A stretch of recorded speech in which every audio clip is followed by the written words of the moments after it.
tardes y bienvenidos, bienvenidas a todos y a todas a esta sesión de la GREPA. Hoy está con nosotros el profesor Iván Alvarado Castro, que es profesor del Departamento de Antropología Social y Pensamiento Filosófico Español, coordinador del Máster Universitario en Antropología de Orientación Pública, que me ha comentado ahora en la comida que lo hagan en La Corrala, ¿no? en Lavapiés, que es un lugar estupendo, con lo cual recomendable. Es miembro de la Asociación Gramsciana de Cataluña. Tengo que decir que le he escuchado ponencias en YouTube hablando catalán. Muy bien, bien, estupendo. Es colaborador del Instituto de Migraciones, Etnicidad y Desarrollo, IMEDES, y miembro del Grupo de Investigación Estudios Filológicos en la Sociedad de la Comunicación y la Información, ligado a la Universidad de Las Palmas, de Gran Canaria. Tiene un sinfín de publicaciones a nivel nacional e internacional. Yo os recomiendo que leáis una de sus últimas publicaciones, que se descarga de la web, yo me la he sacado. La revolución no es un fiat mágico, un análisis de los procesos de subjetivación política de Foucault y los estudios, que es coautor con David del Pino Díaz. Bueno, como estamos en la Facultad de Económica, yo le he preguntado a Jorge Richman lo de Fiat, lo siento mucho. Digo, ¿no será el coche? No, Fiat es hágase, o sea que no es un hágase mágico. Y bueno, lo he leído y claro, es muy recomendable, tiene muchas conexiones con economía, porque se hace la pregunta, ¿qué es el poder? Y eso en una facultad de económicas es vamos, muy adecuado hacérsela. Y después yo he señalado la siguiente afirmación que dice, ¿no? Dice que hay una conexión entre Gramsci, con Weber y con Foucault, que entiende que no hay posibilidad de construir un campo económico sin un edificio político jurídico vinculado al Estado. Madre mía, qué afirmación. Y también hace pues una serie de alusiones al Homo economicus en nuestra era, ¿no? Para que veáis que tiene conexión con la economía. Después ha escrito, me ha llamado la atención muchísimo sobre teatro y me imagino que cuestiones antropológicas, políticas, ¿no? En concreto teatro político fundacional, Piscator, Brecht y Weiss, Hegel y Brecht, personaje sujeto o personaje objeto. Y aquí quiero destacar que esto quizás se deba a que trabajó con César de Vicente Hernando, teatrólogo y director de teatro. Bien, en fin, aprovechando que habla de Brecht, y venía yo en el tren leyendo una biografía que también recomiendo de National Geographic de Hannah Arendt, muy emocionante, ¿no? Como esos tiempos oscuros, todos estos intelectuales sufrieron muchísimo bajo el fascismo, y de hecho Gramsci, ¿no? Pues estuvo en la cárcel, y bueno, aunque he leído en la Wikipedia que lo liberaron en el último momento y antes de morir, pues bueno, quiero aquí simplemente acabar diciendo, ¿no? En fin, Gramsci muere el 21 de, bueno, lo liberan el 21 de abril de 1937 para morir el 27 de abril con apenas 46 años de hemorragia cerebral. Bueno, en el año 1938, según cuenta esta biografía, Walter Benjamin, que lo llamaba Hannah Arendt y su marido Henry Blicher Benji, se reunió con ellos y trajo un poema de Brecht, que además ese poema de Bertolt Brecht, al que nombra Iván, bueno, pues lo trajo Walter Benjamin, que recuerdo también que murió, ¿verdad? Muerto, suicidado, porque, en fin, en trágicas circunstancias, como decía Hannah Arendt, ¿no? Porque siempre se encontraba en el mal lugar, ¿no? Y se suicidó el pobre hombre porque pensó que lo iban a deportar que los franquistas, ¿no? En fin, los franquistas de la época lo iban a deportar a los nazis, ¿no? Entonces prefirió morir en Portbou en septiembre de 1940. O sea que todo, en fin, muchas muertes, ¿no? Y, y bueno, entonces dice que lo trae del refugio danés que tenía Bertolt Brecht en la isla de Finonia. Digo esto porque cuando una tarde del mes de abril de 1941 divisan en la lejanía ya las tierras europeas Hannah Arendt y Henry Blicher, pues recitaron este poema de Bertolt Brecht, que dice que Henry Blicher se emocionó muchísimo, ¿no? Yo también me emocioné cuando lo leí. Y espero que vosotros también, ¿no? Y además Hannah Arendt había memorizado todos los poemas en alemán. De hecho, en inglés no podía memorizar poemas. Por eso decía ella que su lengua materna era el alemán, porque era la única donde podía memorizar poemas, ¿no? Y bien, este poema viene o se llama Leyenda del origen del libro de Tao Te Ching. que tiene que ver cuando Lao Tse iba camino de la migración, es decir, del exilio, ¿no? Dice así: supo que el agua de la fuente triunfa con el tiempo sobre la piedra inmensa, pues nada hay que la venza. Y con esto espero que sea una esperanza para todos. Agradecer a Iván. Muchas gracias. Gracias a todos por venir. Bueno, pues muchas gracias, lo primero, por venir a esta hora tan fatigosa que son las 2. Para quien no haya comido, deseando que termine para poder comer, y quien ha comido, pues deseando que pase el trago y quedarse dormida. Espero que sea lo más dinámico posible. Voy a hacer una conferencia de aproximadamente 3 cuartos de hora para poder dar tiempo a ustedes también a poder intervenir. Y agradezco pues principalmente a la Grepa y a Julián por haberme invitado, y espero pues que sea también de provecho, ya que es un autor que llevo muchos años trabajando en profundidad y sigo en ello, porque al final Gramsci no deja uno de leer y sacar nuevas lecturas a partir de lo que va leyendo. Y lo primero, bueno, es un autor bastante famoso, pero que en el Estado español se ha leído mucho mediante antologías, históricamente, porque es un autor donde la figura de Fernández Buey, de Manuel Sacristán, se han encargado sobre todo de dar, mediante antologías, el pensamiento de Gramsci. Y entonces, aprovechando que está aquí Luis Enrique Alonso, a quien quiero mucho, y siempre me hace gracia cuando dice que se han leído a cachitos las cosas, es decir, se leyó a Gramsci parcelado, no una lectura completa ni orgánica del autor. Y esto pues ha llevado también a que se haya convertido en un autor de moda, sobre todo a partir de la erupción de Podemos, pero no es un autor trabajado en profundidad, aunque ahora sí que se han reeditado por la misma edición, por ACAL, Los cuadernos de la cárcel, en 3 volúmenes, con una edición de Ancho Garrido, aunque históricamente la tienen en internet en 6 volúmenes por la editorial ERA, desde el 81 hasta el 2001, se fueron publicando en 6 volúmenes. Y sobre todo hoy traigo material nuevo porque pude estar este verano en Cerdeña, y pude visitar también pues el gran sitio, un pueblo del interior de Cerdeña, de Arles, aunque se crió luego en Guilars a partir de los 7 años, y más o menos el paisaje que nos encontramos es este, un paisaje árido, donde a partir de aquí, a día de hoy, Guilars es un pueblo pequeño, que me recuerda mucho a los pueblos de Canarias, de donde provengo, con esas casas de tejas y donde van creciendo los vejeques o otros arbolitos por los tejados, pero es un pueblo de interior, bastante frío en verano y bastante seco, donde nos encontramos que sí que tiene una pequeña plaza dedicada a Gramsci en el centro, y está la casa museo. Y esto es lo primero. Gramsci es un pensador que, como diría Stuart Hall, Gramsci piensa como un colonizado. Es decir, para Stuart Hall, Gramsci ya es un propio pensamiento colonizado, porque en el año, justamente poco antes de ser detenido, el mes antes, él publica La cuestión meridional, que es un texto que no llega a publicar en vida, que ahora hemos sacado la edición y tengo la fortuna de poder hacer uno de los epílogos también por Verso Books, por Verso Libros en España, donde Gramsci empieza a analizar y dice que el sur de Italia es una colonia extractiva mediante el norte. Y aquí vamos a ver que el norte italiano va a ser, como todos sabemos, la construcción del Estado italiano va a ser la posición en Cavour, la posición ganadora frente al sur de Mazzini y Garibaldi, o la posición central, porque también recordemos que en Italia el Estado papal, el Vaticano, tiene un peso bastante importante, o ya no tanto, más ideológico, pero sí un peso político importante en el siglo XIX. Entonces Gramsci empieza a pensar en esto que se llama historicismo absoluto. Empieza a pensar desde su propio estudio de casos, desde Italia, Cerdeña, la cuestión meridional, empieza a pensar la construcción del Estado italiano y empieza a dirimir cómo se llega a la posición actual histórica en la cual se encuentra Italia de los años finales de la década de los 10 hasta los años 20. Comienza a pensar esa construcción de Estado y la empieza a comparar con el Estado francés. Mientras que en el Estado francés sí que se ha vivido una revolución de corte jacobino, una revolución con Sasculot y un proceso social, la construcción italiana es una construcción que ha utilizado las bases sociales, pero para hacer, y ya ahondaremos en este concepto, una revolución pasiva. Es decir, poder adecuar unos cambios en las estructuras para poder mantenerse en el poder. Y esto se le va a llamar revolución pasiva, pero lo vamos a explicar con un poquito de más detalle en lo siguiente.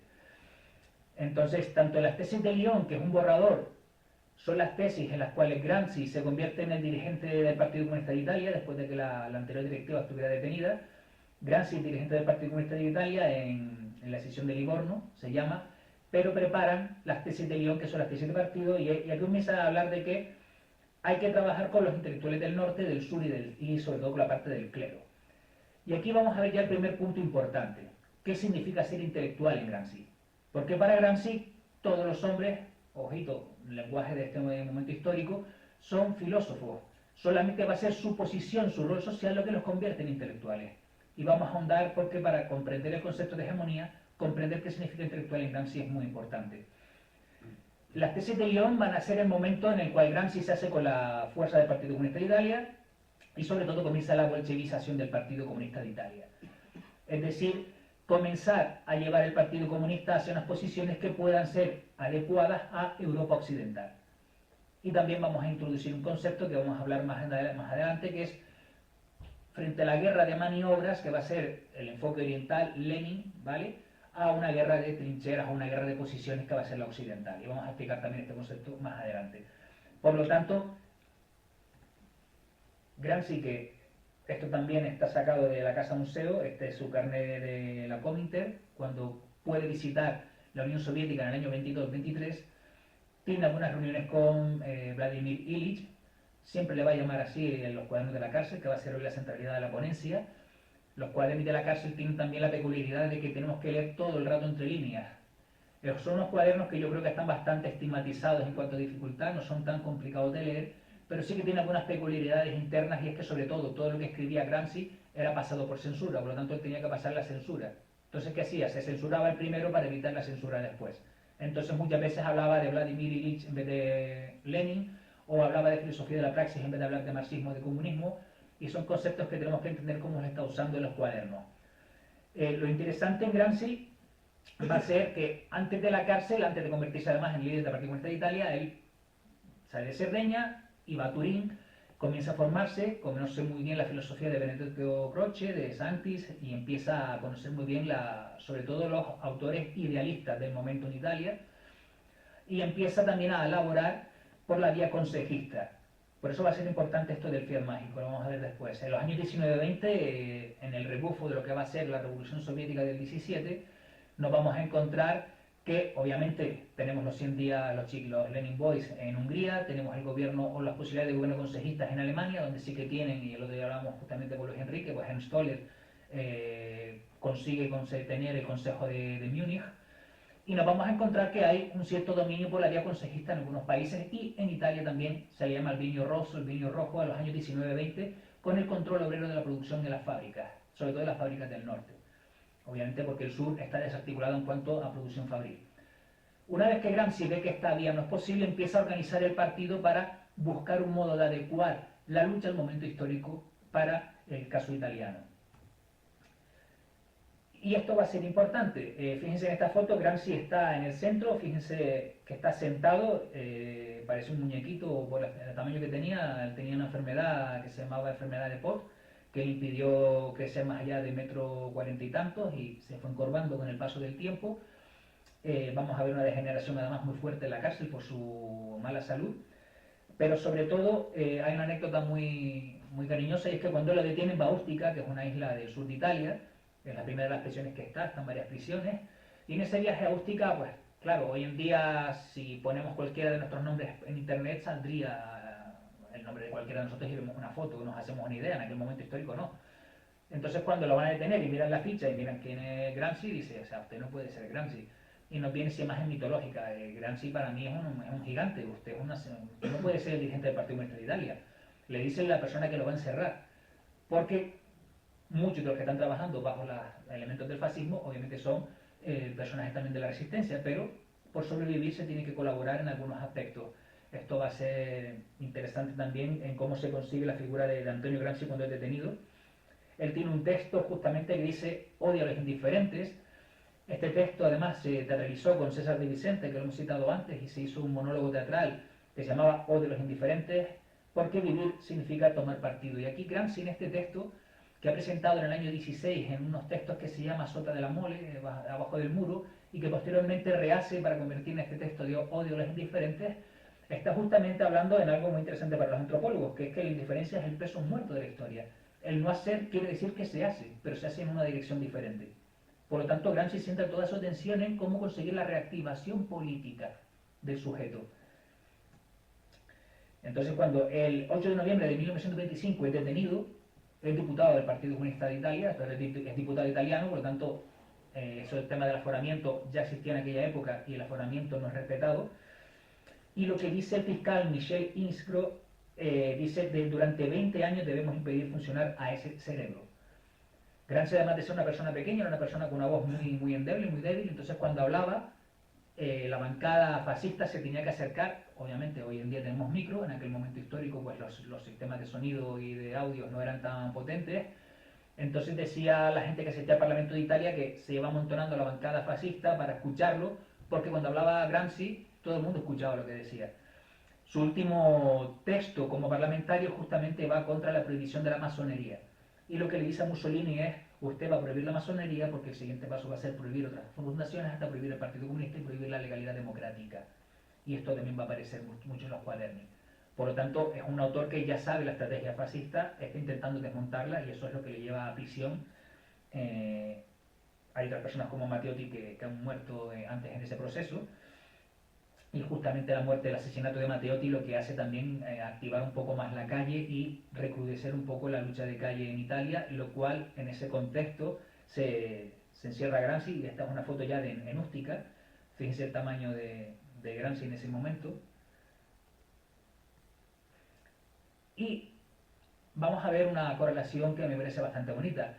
En contraposición, por ejemplo, con la figura de Lenin. Aunque Gramsci y Lenin tuvieron una reunión en el año 22, Camila Rádena es una de las personas que ha podido, y el nieto de Gramsci también, esto lo ha reflejado en las últimas biografías de Gramsci, que en esa reunión posiblemente que fue de una hora, es muy extraño que hubieran hablado de otros temas. Lo más seguro es que se hubiera centrado la reunión justamente en la postura del Frente Único, en cómo llevar Italia a esa postura. Gramsci en este momento, cuando gana la dirección del Partido Comunista de Italia, se está enfrentando al ala izquierdista, a Bordiga, sobre todo a Amadeo Bordiga, y toda la posición que, si hemos leído la enfermedad infantil del comunismo, nos vamos a encontrar que muchas de las cartas que está escribiendo Lenin en ese momento histórico van dedicadas al Partido Comunista de Italia, en buscar el Frente Único. La estrategia es muy fácil. Mañana creas el Partido Comunista de Italia, te sales del Partido Socialista de Italia, y al día siguiente pactas con el Partido Socialista de Italia. Porque lo que se busca es un frente único, pero de ruptura desde dentro. Y esta parte de frente único es importante porque va a ser la estrategia de Dimitrov y que se va a llevar para Europa Occidental, pero no es una estrategia de frente único, que es lo que se ha intentado vender en los últimos años sobre una unión, por ejemplo, con el Partido Socialista Obrero Español, ¿vale? Al cual yo creo que ninguna de las siglas ya le queda algo, ¿vale? Pero sobre todo encontrar que crear un frente único quiere decir que era un frente de izquierda, no crear un frente solamente para parar el fascismo desde un punto de vista electoral. Aquí Gramsci, por lo tanto, mientras que Lenin está fuera de la historia hasta el año 17, y Lenin es una persona que posiblemente, aunque lo contrafactual no sea muy científico, pero si no hubiera sucedido lo del 17, posiblemente Lenin hubiera pasado la historia pues como un dirigente más comunista, igual que Plejánov, otros dirigentes, sin pena ni gloria quizás. Pero justamente en el 17 Lenin se introduce en la historia, la historia la introduce a Lenin y se convierte en un personaje que, como él escribe en algunos de sus textos, hay días que aparecen años y años que aparecen días. Y empieza a aparecer la historia a una velocidad vertiginosa. El caso de Gramsci es al revés. Gramsci sí está inserto en la vida política desde el principio, en los consejos de fábrica, el director del Ordine Novo, que es el partido de prensa de izquierda, y en ese momento histórico es detenido.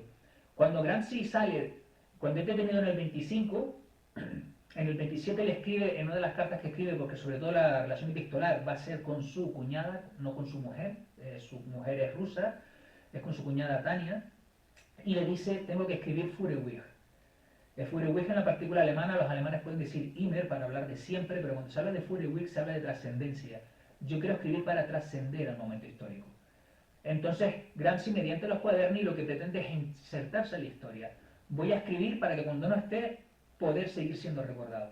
Y poder dar la estrategia al Partido Comunista de Italia, que va a ser lo que va a ser Togliatti, sobre todo a partir del año 45, en seguir la estrategia italiana marcada por Gramsci, que va a ser la estrategia para Occidente. Y él, sobre todo en esta carta, dice: tengo un plan de trabajo que se va a desarrollar en una investigación sobre la formación del espíritu público en Italia durante el siglo pasado, un estudio de lingüística comparada, un estudio sobre el teatro de Pirandello. Gramsci había sido también crítico teatral durante años, y una de las cuestiones que sale en los cuadernos de la cárcel es: no entiendo por qué el público italiano detesta a Pirandello y sin embargo llena a los hermanos Quintero. Los hermanos Quintero sería hoy en día como un teatro como el que puede haber en la Latina. un teatro muy fácil. Dice, no entiendo por qué el público italiano sí que va a esto, pero no va. Pero lo quiere comprender, ¿vale? No lo quiere criticar, sino quiero comprender esto para poder insertarme en ese tipo de cultura. Y lo último, un ensayo sobre folletines y el gusto popular en literatura. Fíjense que este es el plan inicial. Él va a comenzar los cuadernis, ¿vale? Estos son los cuadernos de la cárcel, son cuadernos escolares donde puede escribir bajo censura. Y él pues comienza a escribir a mediados del año 29 aproximadamente, sobre marzo, mayo del 29, abril. Y escribe hasta el año 35, que es cuando ya la salud no le permite seguir trabajando y, como ha dicho pues, Julián antes, pues fallece a escasos 2 años después. Aquí, de los poquitos autores que hoy voy a tratar que no sean Gramsci, porque yo creo que la centralidad hoy es conocer el pensamiento de Gramsci, es Máximo Modenesi. El Máximo Modenesi desde México es una persona con la cual he podido discutir bastante sobre esto y estamos los dos trabajando en la misma línea de Gramsci, que es el giro epistémico que está dando Gramsci.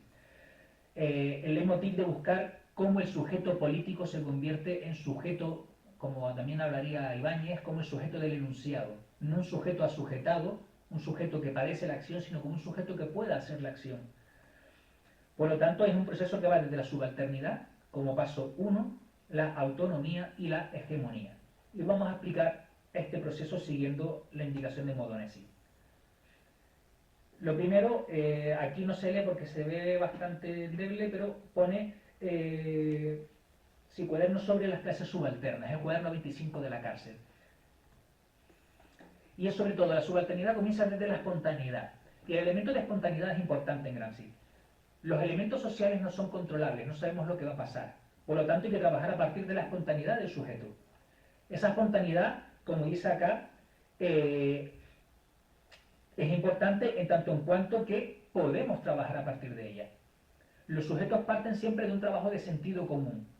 El sentido común en Gramsci es un concepto muy poco positivo. El sentido común sería, como yo veo, una realidad y no la discuto. Sentido común, los alumnos de antropología, pues cuando hablamos siempre de esa ilusión de transparencia, que cuando hablan Bourdieu, de considerar que lo que está pasando aquí y lo lleva a un sentido común, es paralizar el sentido de pensar. Esto es así porque ha pasado siempre. Como me dirían mis abuelos en Canarias, eso es así de toda la vida de Dios. Y era una frase que se utilizaba mucho. Y eso no se discute, o sea, eso es así y no tiene discusión. Que los hombres van a trabajar y las mujeres van a limpiar, esto no se discute. Y así se va generando un sentido común que es contra lo que quiere trabajar Gramsci para poder conseguir que el subalterno consiga organizarse y pasar de la subalternidad a una posición. A partir de aquí, ¿qué dice? En el cuaderno 3, en el parágrafo 34. Lo estoy citando así, si alguien quiere el PowerPoint se lo puedo dejar porque es el modo más fácil de... Claro, es el modo más fácil de encontrar porque así no nos hacemos un lío si es la edición de Ancho Garrido, que es la nueva, o la vieja, que no pueda pagarse los 90 euros de la edición. Lo consiguen así porque están marcados cuadernos y parágrafos. En el parágrafo 34 sí que habla que cuando la clase dirigente ha perdido el consenso, y esta es una de las primeras partes importantes, o ya no es dirigente sino solamente dominante, detenta la pura fuerza coercitiva. La hegemonía se va a componer por dos patas importantísimas. Un lado de consenso, que va a ser el más rico, como por eso dice Stuart Hall que el pensamiento de Grecia es un pensamiento no me sale la palabra, de sofisticación. Sofisticado, nos ayuda a pensar de un modo sofisticante. Ahora, me salió, usa esta palabra Stuart Hall cuando piensa en él y Stuart Hall lo aplica para los trabajos de para la época de Margaret Thatcher. ¿Qué sucede cuando la clase dirigente ya no tiene el consenso? ¿Qué es lo que se consigue mediante lo que, por ejemplo, Althusser llama aparatos ideológicos de Estado? ¿Qué necesita la parte coercitiva? Necesita coerción. Este ejemplo funciona muy bien. En Madrid, en 1 de octubre de 2017, hemos vivido posiblemente un momento de consenso histórico, porque no había una suficiente masa social en la calle. Barcelona, el mismo día, encontramos que hay una clase coercitiva. Una clase, me refiero, se ejerce de un modo coercitivo el poder. Entonces a mis compañeros catalanes que no tenían mucha trayectoria política, por ejemplo mi pareja, les sorprendía que la Policía Nacional fuera a pegar a abuelos y a mujeres el día del 1 de octubre por unas papeletas que no tenían ningún valor legal. Pero claro, encontrar ese lado de coerción quiere decir que la hegemonía no es potente. Y aquí es una afirmación de Gussie Blussman que me parece muy importante. Entre mejor funciona la hegemonía, más fácil es derribarla. Y esto parece una antinomía. Entre mayor consenso hay, mayor apariencia de libertad tenemos, quiere decir que nos podemos organizar desde los modos legales. entre menor más coercitivo es, se pasa a lo que se llama lado dominante. Esto, por ejemplo, lo explica muy bien Rana y Guha cuando habla de la Inglaterra colonial en la India. Inglaterra es podida echar de la India porque no es una clase hegemónica en la India, no son una ocupación hegemónica, es una ocupación dominante. Dominan, intentan dominar mediante su historiografía, mediante sus elementos, pero no son hegemónicos, por eso se pueden echar. Por lo tanto, cuando esa hegemonía se va perdiendo, ¿qué sucede? En el momento en que lo viejo no termina de morir y lo nuevo no termina de nacer, que esta frase es bastante conocida, pero sí que sigue diciendo Gramsci, en este interregno se verifican los fenómenos morbosos más variados. Y esto nos puede recordar o traernos ecos al momento histórico actual, en el cual, y antes lo hablábamos con Julián, el capitalismo como modelo productivo se va extinguiendo en un sentido de que ya no funciona como pensábamos que iba a funcionar desde un modelo fabril, iba funcionando de otro modo más perverso. Cuando no termina de morir y lo nuevo no termina de nacer, no hay un elemento que tope o que colme esa hegemonía, ¿vale? Que eso es discutible ahora en este momento, pero suceden los fenómenos morbosos más variados y lo estamos viviendo desde fake news y los elementos que vivimos a nivel mundial y en este estado en particular. En estos momentos de crisis se resuelven de manera, dice Gramsci, catastrófica por el hecho de que determina desencadenamientos morbosos de pasiones reprimidas. Este es el momento en el cual el líder carismático, que ese es un concepto weberiano, el líder carismático es el momento en el cual aparece. Cuando hay un momento de crisis, es el momento ideal para que aparezca alguien que nos diga que va a asumir el mando y coge como condottieri, como figura fuerte, ese poder político. Ante eso, los subalternos tienen un reto histórico. Sobre todo el cuaderno 25, que es el que dedica a la subalternidad, dice que hay que sustituir al bloque mecánico de los grupos sociales por su subordinación en la hegemonía activa del grupo dirigente y dominante. Esto se consigue en el Estado moderno. ¿Y qué sucede? Se van derogando las autonomías, los partidos, los sindicatos, las asociaciones, etc. Y las dictaduras contemporáneas derogan legalmente. Incluso estas nuevas formas de autonomía se esfuerzan por incorporarlas en la actividad estatal. Y esto es el fascismo que estamos viviendo en Italia. Recordemos que tanto Mussolini como Adolf Hitler no llegan al poder de la noche a la mañana, es una construcción que dura bastante tiempo. Mussolini, por ejemplo, empieza en el Partido Socialista de Italia, Hitler en el año 23 gritó como un loco por las calles de Berlín seguramente, con el put de la cervecería, etc. 10 años más tarde es una cosa diferente. Es una construcción a lento plazo, ¿vale? A un plazo mucho más lento, en el cual poco a poco se van generando nuevos sentidos comunes. Se van acatando. Se va acatando que una persona, por ser negra, es inferior a una persona de color blanca y se va acatando, parece que no, pero fíjense si no, lo que está pasando, por ejemplo, en las costas de Canarias, donde pueden morir 200 y pico personas en una patera y no se guarda ni siquiera un día de luto. En Valencia, diferente. ¿Por qué unos muertos duelen y otros no? Hay una construcción ahí de sentidos comunes, ¿vale? Está funcionando en el momento que consideramos a personas por categorías, ¿vale? Para este ejemplo yo siempre pongo mucho el comienzo de Malditos Bastardos como película, en el cual hay un discurso en el cual el general nazi, llevado por Christopher Waltz, dice: nosotros buscamos ratas, nosotros somos águilas y las águilas buscan en los tejados, nosotros buscamos ratas y las ratas se esconden por debajo. Dígame usted dónde están, porque yo sé que las ratas están aquí, y si usted colabora, usted vivirá, y si no, pues también lo ejecutamos a usted. Esa construcción que, por ejemplo, en el año 94 los Hutus y los Tutsis, en uno de los genocidios más grandes de los años 90, la señal de radio es: las cucarachas han salido. Necesitas animalizar, necesitamos construir una alteridad, ¿vale? Y esto lo haces con un dominio de las formas legales, ¿vale? No es solamente tomar el poder por la vía armada, sino antes ir generando nuevos sentidos comunes. Ante este momento, ante este elemento, las clases subalternas, dice Gramsci, sufren la iniciativa de la clase dominante. Y hasta ahí, incluso, y lo hemos también hablado otra vez con Luis Enrique, pues podría ser incluso una frase que podría afirmar en algunos momentos hasta Pierre Bourdieu. Incluso cuando se rebelan están en estado de defensa alarmada. Es decir, siempre que se subordinan están a tenor de lo que dice la clase dirigente. Por ello, cualquier brote de iniciativa autónoma es de inestimable valor. Dice, pero, ojo, que si estas clases hacen algo, espontaneidad, hay que seguirla. Llámese 15M, llámese mayo del 68, donde siempre el Partido Comunista ha ido a rebufo de ese momento histórico. En el caso del 68 se suma muy tarde ya, porque las revoluciones parecen que tienen que ser de manuales, y este es otro elemento gramsciano. Si yo leo a Lenin o a Marx, los leo como guías políticas, no los leo como dogmas. Tengo que saberlos interpretar para mi momento histórico. Por lo tanto, ante una nueva ausencia de iniciativa histórica, habrá que darle una nueva forma que esté vinculada a un grupo dado. Y aquí ya comienza Gramsci a pensarle en una forma ya, fórmula de organización partido. Yo necesito que, si no hay una iniciativa histórica, cuando hay alguna, cuando haya espontaneidad, yo tengo que estar en esas calles y tengo que saber dirigir esos elementos de revuelta social en elementos que puedan convertirse en, no en una sola eternidad, sino dar un paso siguiente. Fíjense, esto es un ejemplo de cómo está escribiendo, y este es el parágrafo 44 del cuaderno 1, lleno de tachones, está todo el rato pensando.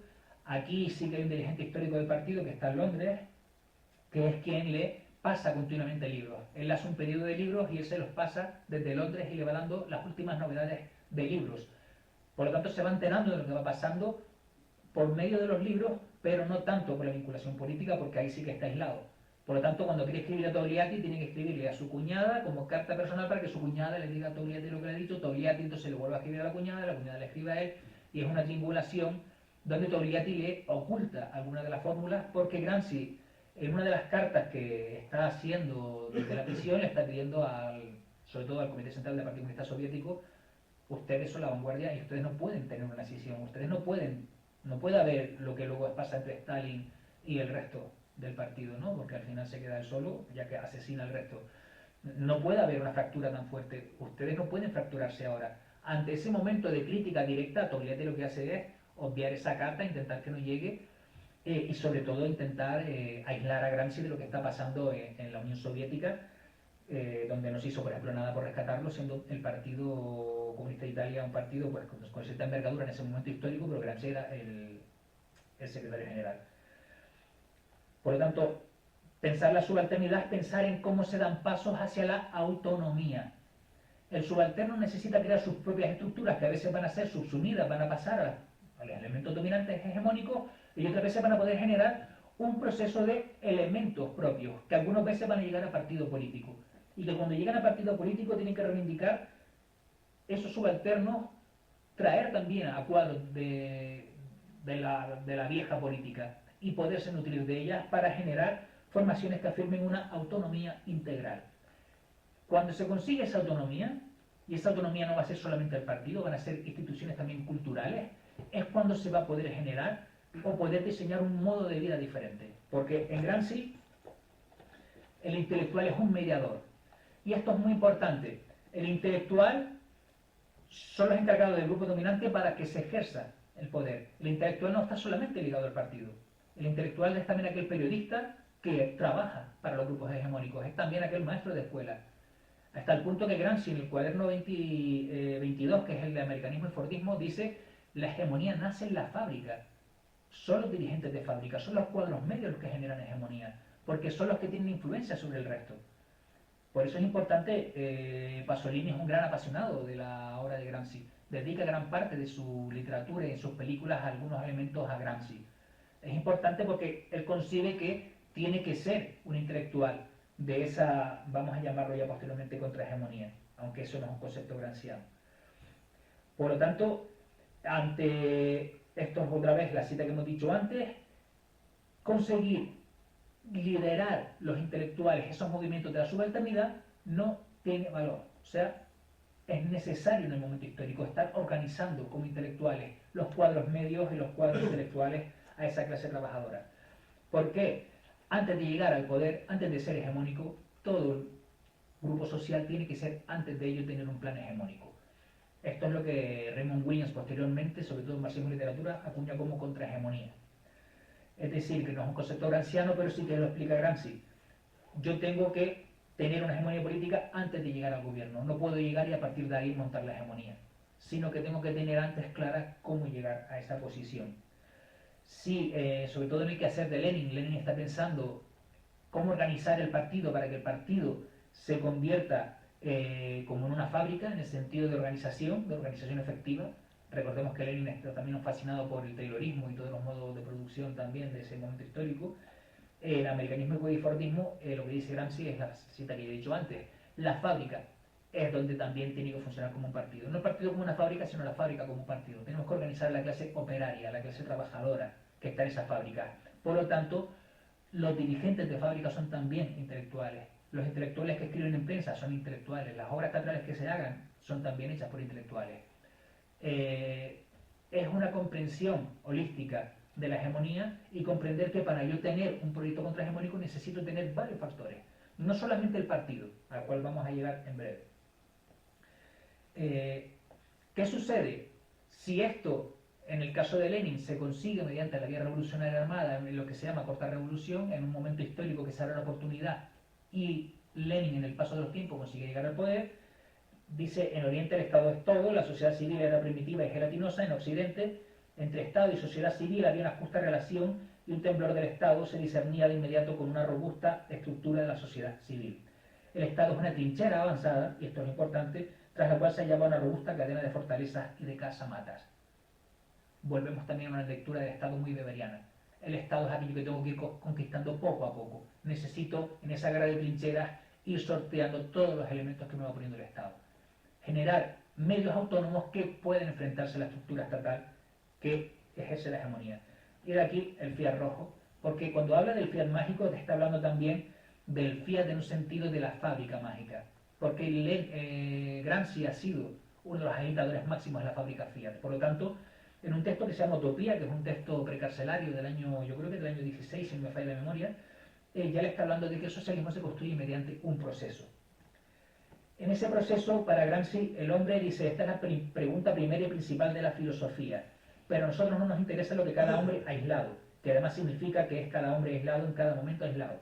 Lo que se está preguntando Gramsci es si el hombre es el conjunto de relaciones sociales, aquí está extrayendo la tesis sobre Feuerbach, sobre todo las 6, el hombre se debe conseguir como un bloque histórico, y esto ya es importante. Son elementos que cambian procesualmente y cambian como bloque histórico, cambian colectivamente, y cambian transformando el mundo externo, transforman también a ellos mismos. Y esto, quien ha estado conmigo en clase, no hemos hablado mucho, esto es Freire, que va aquí y descubre, yo no cambio mis relaciones sociales, no cambio mi realidad, sino cambio también el exterior. Me cambio yo a la medida que voy transformando socialmente. Y esta es la parte importante que ya está en Gramsci cuando habla de el concepto de hombre. Es aquello que se transforma mediante que transforma los elementos externos. Para comprender esto, comprendemos que los elementos de base superestructura, sobre todo a partir del cuaderno 7, que es cuando entra ya a hablar de base superestructura Gramsci, es un elemento orgánico, muy dinámico. Por eso Althusser, cuando usa el elemento o la metáfora del edificio, luego Althusser en un texto posterior se retrotrae y dice que bueno, que quizás la metáfora no es la más idónea, pero en Paralelo y Capital sí que está hablando de que hay una superestructura que se encuentra arriba y una estructura que se encuentra abajo como una metáfora de edificio. Entonces, yo necesito cambiar la base para poder cambiar las estructuras, cambiar las relaciones económicas. En Gramsci, todas cambian de un modo más o menos orgánico. Ya no se comprende, por lo tanto, a un hombre en un sentido de relación externa con esa realidad, sino que se transforma transformando esa realidad. Y esa realidad, cuando habla de que el hombre se organiza como bloque histórico, en el Moderno Príncipe, que son sobre todo los cuadernos 8 y 13 de la prisión, nos dice, él va a la figura de Machiavelli, va a Machiavelli para buscar en el príncipe, pero ya el príncipe no es un príncipe individual, el príncipe pasa a ser un príncipe colectivo. ¿Y ese príncipe colectivo cuál es? El Partido Comunista de Italia, en ese momento histórico. Esta postura, sobre todo una postura contra lo que él considera el campesinado como la que es subalterna del sur de Italia, como una subalterno que tiene una visión fragmentada de esa realidad, no organizada. Gramsci no es muy de apoyar al campesinado como clase social, sí que comprende que solamente puede conseguir una revolución con el apoyo del campesinado, obviamente, pero lo que le está quedando al campesinado es que se organice en torno a una clase operaria. Esto, si leen, por ejemplo, las escuelas subalternas hindúes, es justamente lo contrario, es la subalternidad la que se pone el peso fuerte en la transformación social. O sea, esto nos sirve, recordemos, para leerlo como guía y entenderlo en su contexto de producción. No nos vale para llevarlo a dogma y pensar que lo que está diciendo se tiene que construir de este modo. Bien. Por lo tanto, el príncipe pasa a ser aquello que consiga ser como expresión activa y operante de una reforma intelectual y moral. Una reforma social. El príncipe es aquello que educa a las masas para conseguir esa reforma intelectual moral. Fíjense que en textos previos a la prisión, en uno que se llama El Partido de la Revolución, él habla que el partido tiene que ser un reactivador psicológico del sujeto. En otro texto que se llama El Partido Comunista, habla de liberación íntima del sujeto mediante el partido. En ¿Qué hacer? Él también tiene un texto que se llama ¿Qué hacer? Es un texto corto. Hemos perdido el vínculo con nuestra clase, tenemos que volver a ella.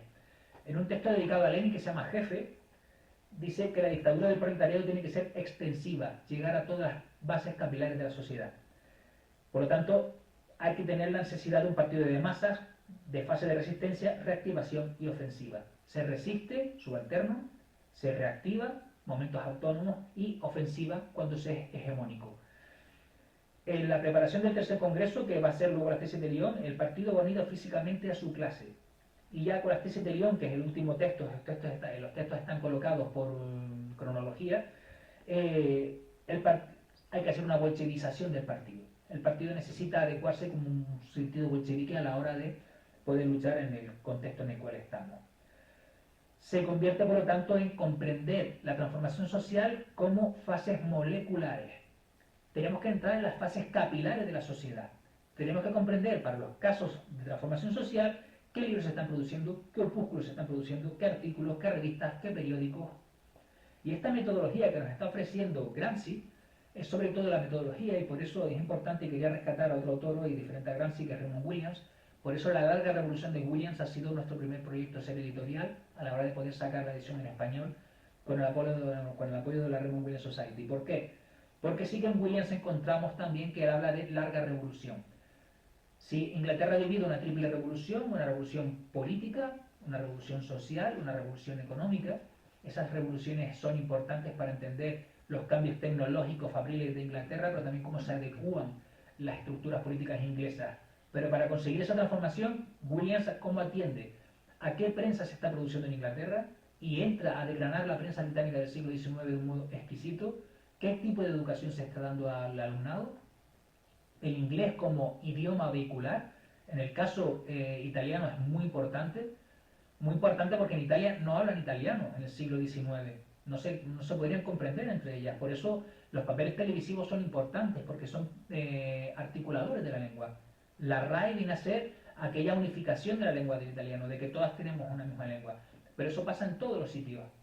Por ejemplo, en Euskadi se habla batúa, que quiere decir en euskera el unido, porque alguien de Lekeitio no se podría entender con alguien de Tolosa. Tolosa se supone que es como el Euskal Label, el mejor euskera de todo Euskadi, y si se hablara en el mundo también, porque es el castellano de Valladolid, por así decirlo. No se entendería con alguien de Lekeitio. Necesitan crear la ITB. La ITB y la IGI Castola como proyecto son un proyecto de unificación de lengua. Gramsci está atendiendo aquí. ¿Qué tipo de lenguaje se está produciendo? ¿Cómo se está educando la masa también desde el lenguaje?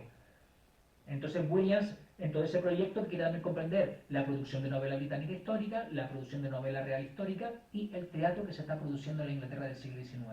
Vuelve a mirar esos elementos de entrar en los elementos capilares de la sociedad. Al final de su vida, este es el busto de Gramsci ya muerto, que también está en la casa. Esta es la imagen final de una persona que ha pasado por prisión. Gramsci era un tipo, obviamente en fotos en color, aunque se podría hacer ahora con las nuevas técnicas, pero era un tipo, parece ser bien parecido, moreno, pelo largo, ojos azules, bajo tamaño, y termina pues totalmente inflamado y totalmente encorvado.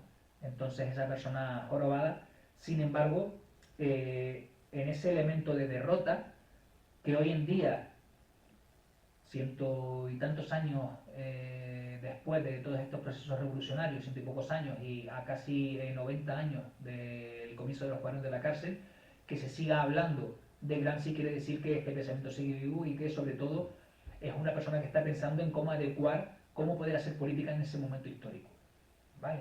Por lo tanto, para comprender el paso de la subalternidad a la contrahegemonía como concepto gramsciano, hemos de entender los tres pasos de articulación que nos pide Modonesi, que hemos intentado explicar hoy a partir sobre todo de los cuadernos de prisión. ¿Vale?